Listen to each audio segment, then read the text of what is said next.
Part 4 of me ranking the pre-time skip One Piece sagas. Unpopular opinion again. In third place, higher than Water 7, I have Skypiea, and I will explain why. I will go through these first two fillers pretty quick because I've already talked about them. Goat Island. Nami's kind of funny, and that's kind of my whole opinion on it. Like, most of it happens off screen. None of it I remember that much. It's just kind of neutral. I think it's fine. It was short, though, so I don't care too much. Then Rainbow Mist, was a cool idea. It's a really cool location, but the characters aren't that interesting. The dialogue's written kind of poorly. It's very cliche. Everything outside the Rainbow Mist was boring as hell. So I think it's like cool, and that's kind of it. I don't have a super strong opinion on either of these.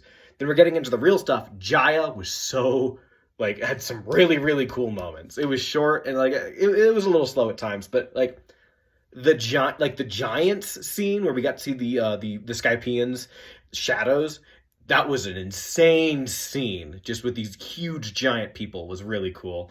Bellamy was a really cool character. I liked how he interacted with Luffy when Luffy did a little peaceful protest, let him get beat up.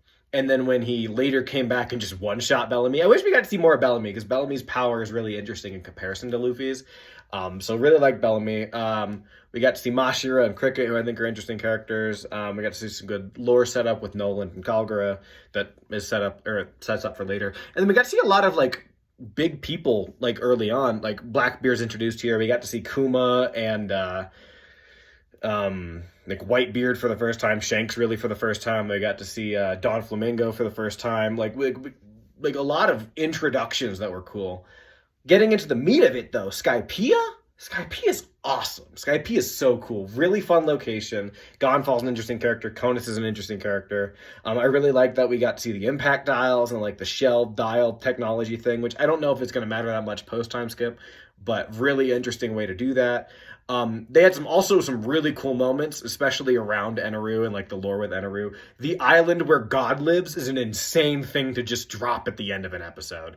The divine judgment, as they called it, when just a huge pillar of lightning just struck and killed a bunch of people. Insane. We got to see the Klabautermon with Mary. Nolan and Kalgara was a cool story. Usopp actually did stuff. Usopp very rarely actually does stuff, but he fought off Eneru for a little bit. He fought one of the priests. He was actually seeing the dials. He was really cool. Also, the best fight of all time, Wiper versus Luffy, was short, but it was really fun. And then everything they did with Robin was great.